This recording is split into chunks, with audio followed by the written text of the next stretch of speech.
Hey, good morning, everybody. Here in the office working on our Stay On It score. And I just wanted to be able to walk people through things, how it works. I'll be assigning the cue pitches. So if you could just follow along at home, hopefully this is a big help for people. So we've got these cells, and they're repeated a bunch of times. We all know that. But if you look in each of these cells, we have these basic triads that get built up. So essentially, starting with this basic triad and this basic rhythm here, variations start coming in, okay?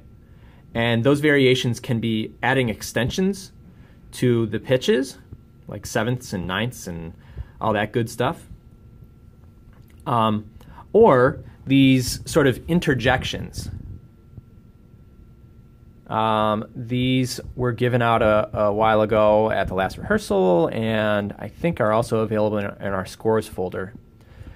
So that's basically how these cells work, okay? To get out of each cell, we've got a pitch here that's cued, and of course that comes with big eyes and a big downbeat, and should be really clear from anyone who is a cuer.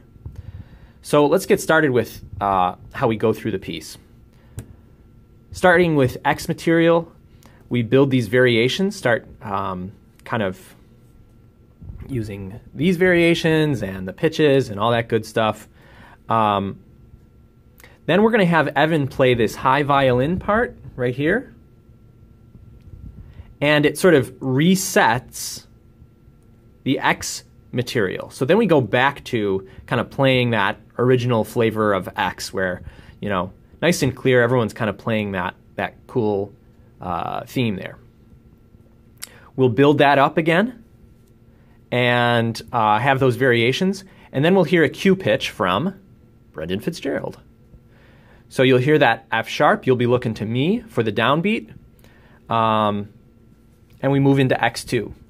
Same exact thing happening in X2. We're building up this chord and adding variations. From here, Evan Corton's going to give us our cue pitch into XR. Same thing here. We've got the theme, but we've got this nice little funny fermata that Ethan likes to use. And this means we're going to hold in time. So we can continue kind of stacking up extensions on the triad there, but you know, it'll sound something like we have this hold here and it happens in time. Bum, bum, bum, bum. And Evan can kind of wait as long or as short as he likes. Ba-dum, bum, bum, bum, ba-da-dum. Ba-dum, bum, bum, bum, ba-da-da. Ba-dum, bum, bum. So we're watching Evan the whole time. Katie is going to give us our next cue pitch. Okay? All the while, now it's likely that Tim won't be joining us for the session, but this will have a solo in it. So, which he'll overdub later. Katie gives us his pitch, and here we are. Same kind of idea as X. This is X3, but now in 5/4. Always important that our transitions, after we build up all these variations, nice and clear, nice strong downbeat every time. Megan Kyle will give us the next cue pitch into X2 prime. So dynamics are assumed to be kind of this healthy mezzo forte, forte region, unless we have them indicated here in the part. So we're going to bring this down to mezzo piano, and we have some high voices, say high marimba, violin, oboe. Maybe they'll take this line, maybe a piano player, and the rest of the group kind of holding down the fort with this rhythm here. Again, we can build it up, we can add some interjections and variations until Brendan Fitzgerald with the cue on the C sharp. Back to classic X material. Steve Soluk will give us a nice high A natural on the marimba, and then we get into XH, nice healthy forte. So obviously we've got this little tricky hiccup here at the end of the 17-16. One thing that had helped the group and helped me in my practicing was basically grouping this as a 5, leaving this off and making sure that you're getting to the downbeat.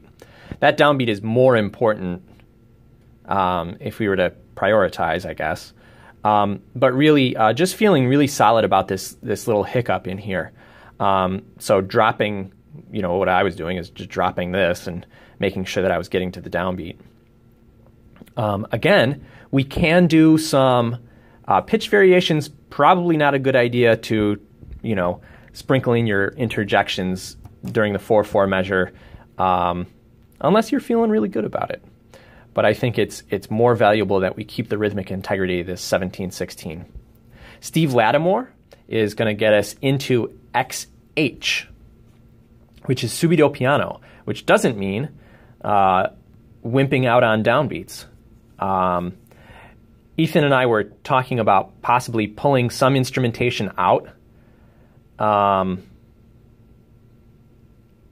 so that when Evan gives our C sharp and we go back to X, bam, we're a nice healthy forte. So we'll talk possibly about who drops here.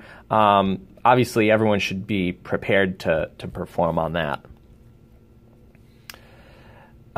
X, we've got back to the classic X material. Enjoy kind of the safety of the variations and the stuff we've been doing. And then Nick cues with a C natural, and we crossfade. Nick is going to be the first one to be giving us this faster tempo, but we sort of do this crossfade.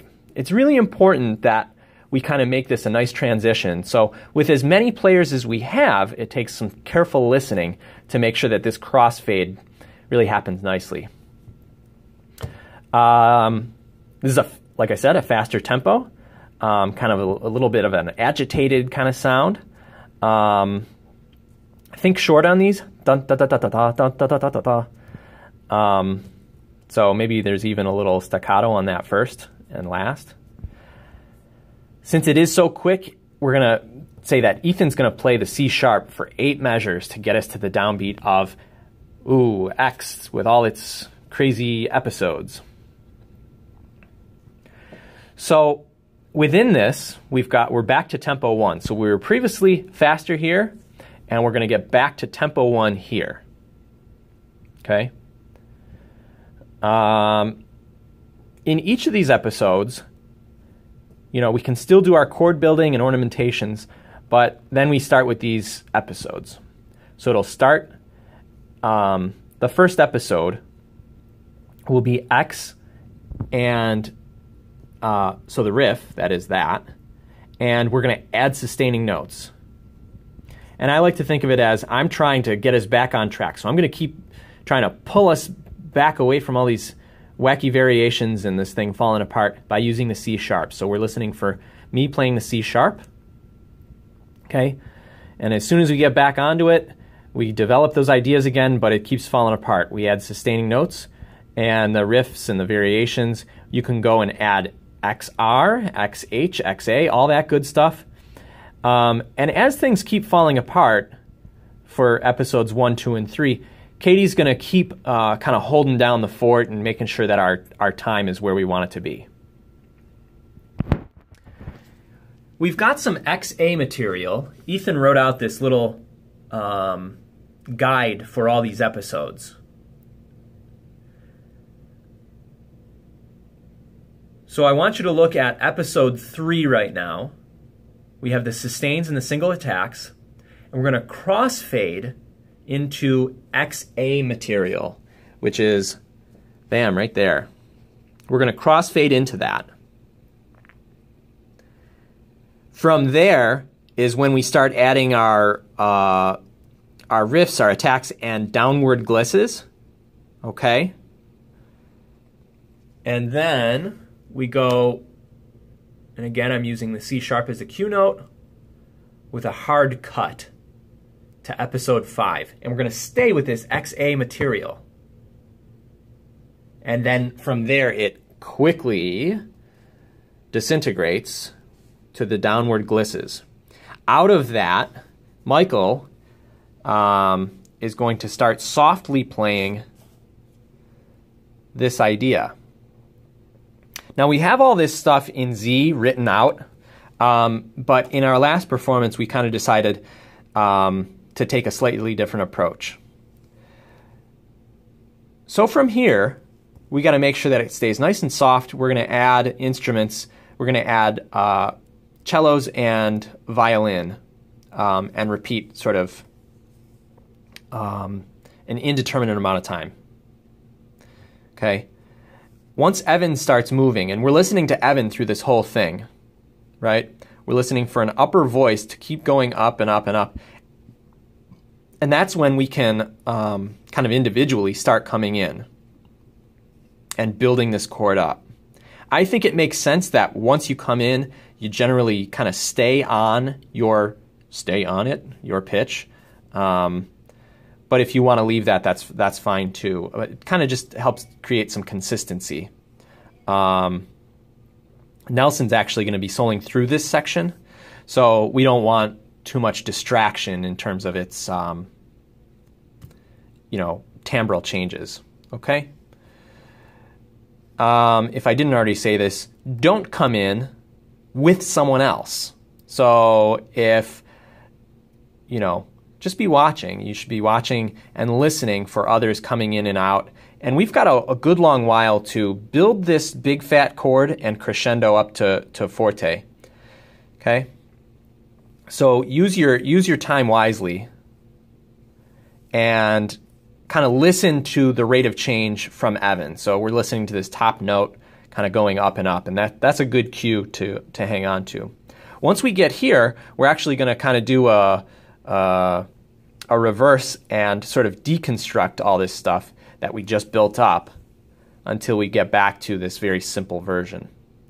And from here, Mike is going to take this solo at Z. Everyone else has dropped out except Mike. He's doing this really great solo that we'll have happen. And then at the end, we've got our interrupting tambourine.